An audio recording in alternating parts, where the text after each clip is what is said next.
Namo Myoho Renge Kyo, Namo Myoho Renge Kyo, Namo Myoho Renge Kyo. Hi everyone, good morning. Again, I say good morning, whatever time of the day you're watching this video. I don't know if I'll ever get used to that. Anyway, I hope this finds you in good health and secure. I know the world is a tumultuous place right now, and if you're struggling, my daimoku, I hope it resonates for you. Please keep your practice strong, right? It's precious. It's your one opportunity in this endless universe to experience your full potential, the grandeur of the engine of life. What an amazing opportunity it is to be alive. Don't take it for granted, right? Namo Myoho Renge Kyo. Didn't mean to start on a downer, but I'm acutely aware that I'm a very fortunate person to be living in a secure place right now. Even though on the internet, somebody hacked into what I thought was a very secure account and stole $2,200. Which was my entire nut I've been saving for months. So it can happen to any of us. Be aware. All right, so we are in the verse portion of chapter 4, willing acceptance. And Shakyamuni, Buddha, is orating,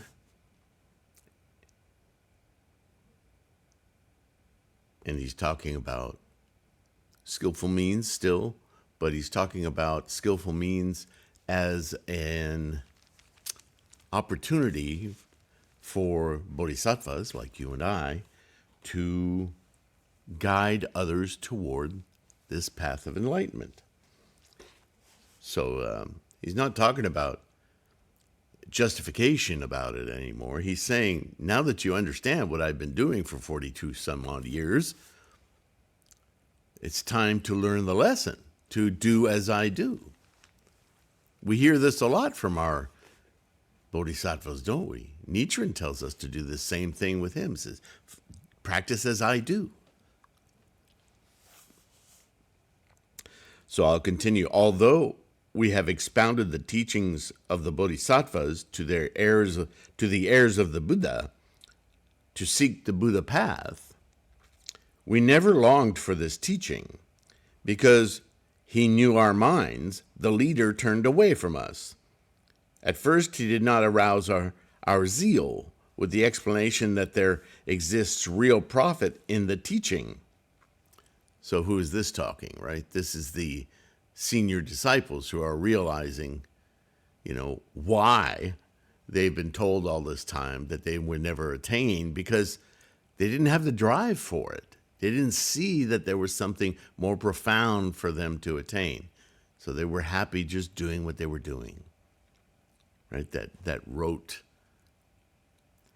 Some people hear the word practice as an accomplishment in itself. Practice is for practicing. But to attain full, complete enlightenment, we need to understand that practice is just that. Practice is for the main event. Practice isn't about the practice. Practice is about attaining what the practice is training us for.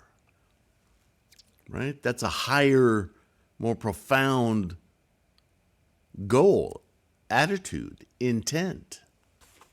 Once again, I say those words. Just as the wealthy man in this parable, this second parable, it's the same parable, but in different context, right? Who, knowing that his son was of lowly aspiration, broadened his son's mind using the power of skillful means. Do you see how this is about propagation? I'll read it again. Just as the wealthy man, somebody who had attained some Buddha wisdom, you might say, who, knowing that his son was of lower aspiration, understood that the capacity of his son wasn't up to extending himself further, broadened his son's mind. He raised his capacity by using the power of skillful means. He let the son come to him, but he gave him every opportunity to do so. So the son envisioned himself growing of his own accord, his own insights, right? His father didn't press it on him. He just gave him every opportunity to discover it within himself. This is Shoju. And only then entrusted his entire fortune to him. The Buddha is also exactly like this. He has manifested marvelous things, but perceiving that we were content with lowly aspirations, he brought control to our minds using the power of skillful means, and only then taught us the great wisdom. Thus, today we have obtained an unprecedented experience. The fact that we have now spontaneously obtained what we had not longed for is just like the impoverished son who obtained innumerable jewels. O Bhagavat, we have now obtained the path and its fruit, and we have obtained pure sight into the incorruptible Dharma. For a long while we have maintained the pure conduct of the Buddha. Today, for the first time, we have obtained the results. We finally figured out what we're practicing for. Not just to practice, but, oh, that's what this is about, right? For a long time, we have practiced the pure path of discipline and integrity. That's good. Based on the teachings of the Dharma King, and now we have attained the supreme fruit of non-corruption. No more doubts. Now we know. We are now real Shravakas. We truly hear the words of the Dharma, the words of Buddha-ness, and cause everyone to hear the words Buddha path, right? Because the Buddha path isn't about the path, it's about Buddha. It's just that we traverse time-space, samsara. It's a physical reality we deal with. But we have to keep in mind, keep the Gohonzon door open in our minds to let Buddha-ness lead us rather than just physical momentum, right? Because that's what you and I are, momentum. Little packets of distinct types of energy all working together to drive us forward. If forward is a direction in time, which is our construct anyway, so. Yeah, you can get down rabbit holes, yeah? We are now real, and here it says arhats. Okay, bodhisattvas, really. Arhats is a limiting term, and I do talk about it in Volume 2 of the Buddhism Reference, which will be coming out sometime, not too soon, because I've got to build up a whole nother vocabulary of words. I don't want to repeat what I did in Volume 1. Well, it's just called Buddhism Reference. It's not called Volume 1 because I didn't know at the time I was going to make a Volume 2. We are now real, let's say, bodhisattvas, and shall be revered among the devas, humans, maras, and brahmas in all the worlds. The Bhagavat, the great benefactor, benefits. Now, that's an interesting translation right there. The Bhagavat, which is an old term that's probably, by the time of the Lotus Sutra, shouldn't really be utilized anymore, but it's an indication that we're still in the same time period, right, in India. So this is part of the lexicon, even though they've been following Shakyamuni for maybe up to 42 years since he started teaching. Still, their rhetoric, their culture, Bhagavat means something of high importance to them, so they use the term as an honorific for Shakyamuni, but okay. But in a translation, we really should drop that as an older, not non-specific term, right? That also will be in volume 2. The great benefactor, though, the very next statement, it's not like a person, again, the Buddha, walks around handing out enlightenment, right? That's what that makes it sound like. The benefactor is Buddha-ness, that awakened mind. From that awakened mind comes all the wisdom, the things that we appreciate about knowing our life so profoundly, experiencing it in the now and into the future, instead of dragging the past along like so much weight, right? Those are the benefactions of the benefactor, which is yours and mine. It's our Buddha-ness. But this language makes it sound like Buddha-ness was handed out. Like, here, have one of these. That's not where Buddha-ness comes from, right? Like Nichiren says, don't seek this Gohanzon awakening, this mind, this opportunity to experience Buddha-ness outside your flesh and blood. It's your mind. It's not that scroll. That scroll's a tool to help you find it, but you find it within your mind, right? So the great benefactor is what? It's your mind. Benefits us with marvelous things by his or its inspiration and compassion. But here it still says his, at least it's not capitalized. Who can repay him for it? Even in immeasurable quotas of kalpas, even if one were to serve him with one's hands and feet, bow one's head in reverence, and give all kinds of offerings, one could not repay him, because it's not a him we're repaying. Even if one were to bear him on one's head and shoulders, out of deep respect for as many kalpas as there are sands in the Ganges rivers, one could not repay him. Okay, you could make an argument that they're talking about repaying this advent of Buddha-ness in human form that is teaching them. Okay, I'll buy that. Just don't make the mistake of thinking that he is the Buddha and handing this out like party favors or door prizes. This is all on us to understand, right? That's what 42 years of skillful means, has been about bringing people to that realization. He's realizing it as he's not Shakyamuni, but which Bodhisattva was, this is Sravaka, whose name escapes me right now. But at any rate, he realizes it, but at the same time, he's still hung up on the teacher being Shakyamuni, the human. He hasn't quite let go of that yet, right? He and all the others will confront this when we read the Mahakasyapa Sutra, right? This is Shakyamuni on his deathbed saying, all these people are, what are we going to do without you? Duh, what you've been doing, what I've been training you for over 50 years.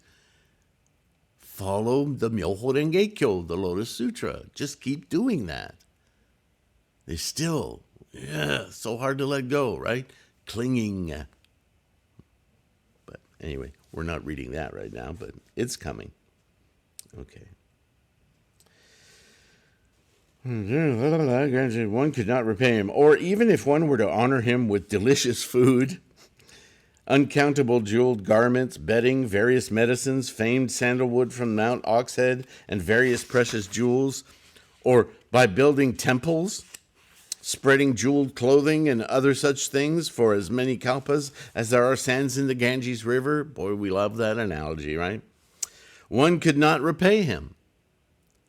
No, but this is all to say that once you attain just an inkling of enlightenment. When you're chanting to your mandala and you're really focused on myo-ho, and you're just, the only thought in your mind is, other than chanting regularly, chanting clearly, savoring a Namu Myoho Renge Kyo, the only other thought that should be floating in your mind is Nichiren's words, single-mindedly bring my mind together to meet Buddha, to open my Buddha-ness, to open my Gohonzon mind and experience Buddha-ness now. Experience it now, right? That's what's on your mind. And you'll notice whether it's your eyes, your focus, your brain kind of doing something funny, it's your mind. But that mandala starts to do some weird little visual tricks to you, whatever they are. Everybody experiences it differently. That's your mind contending with your clinging and craving samsaric mind and pushing you through Gohonzon door. Because once you go through Gohonzon mind, everything appears differently.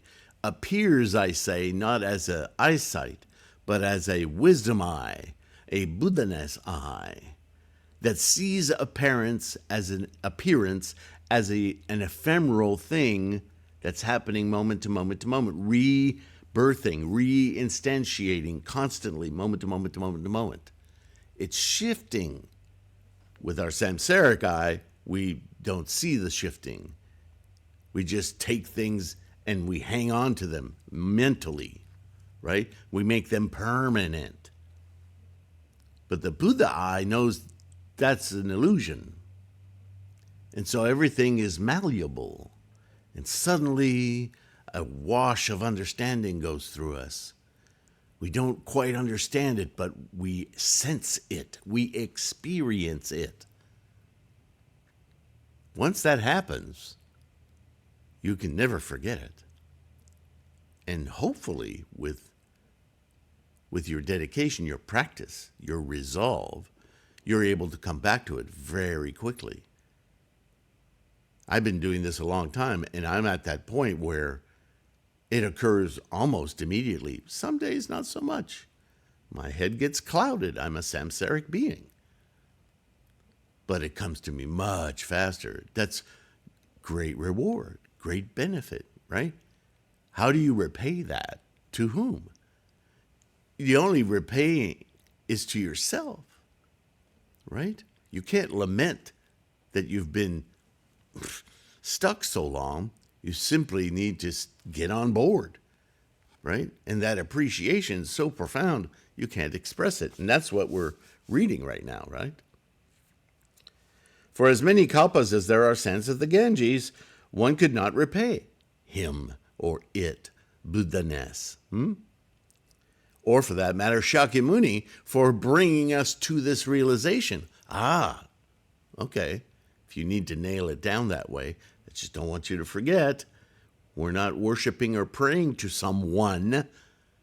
We are manifesting what he has trained us to find within ourselves. Self-actualization. The Buddhas have marvelous, immeasurable, limitless, inconceivable, great transcendental powers. Now, that's a plural, the Buddhas. See, they're not talking about Shakyamuni anymore.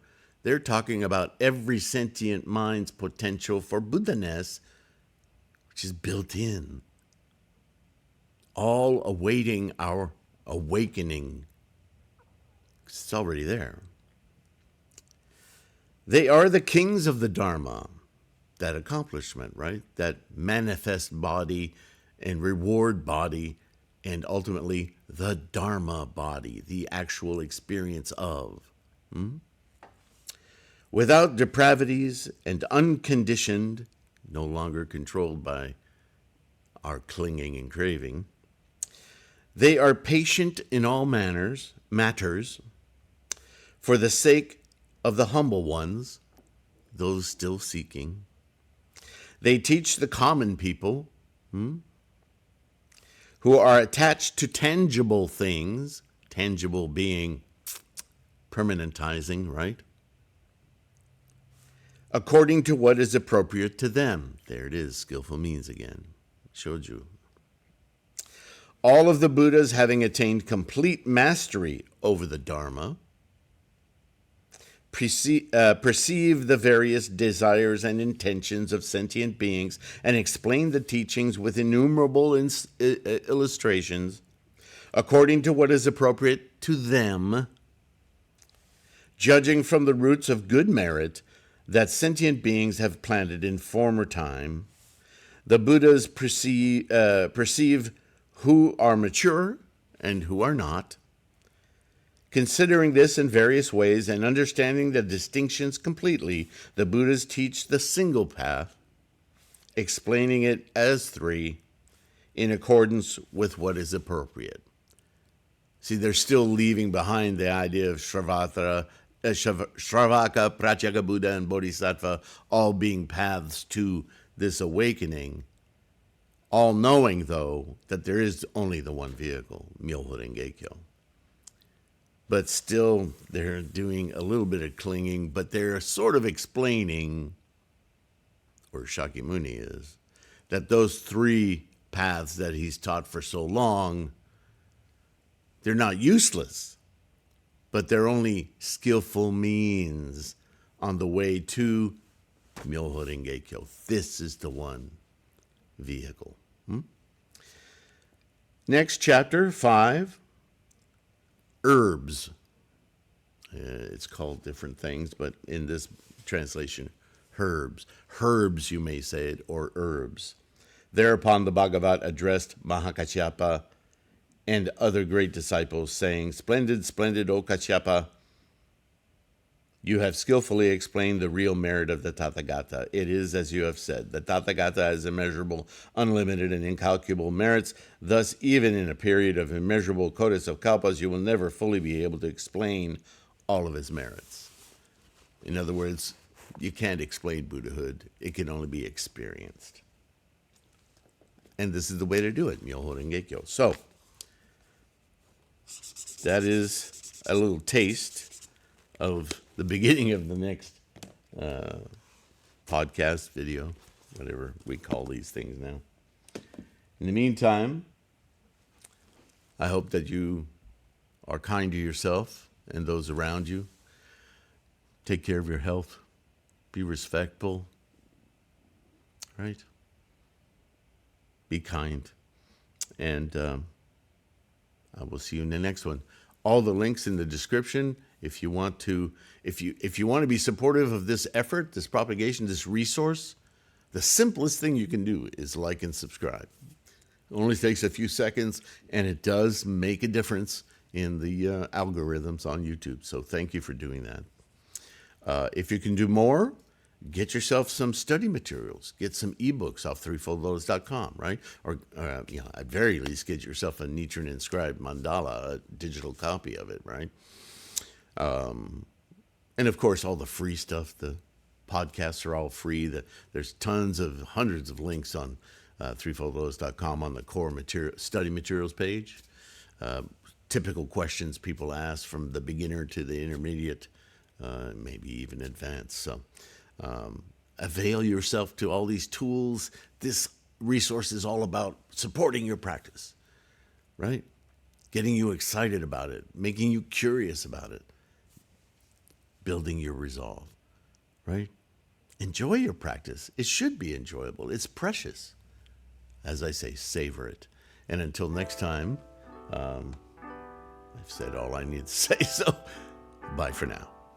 Okay?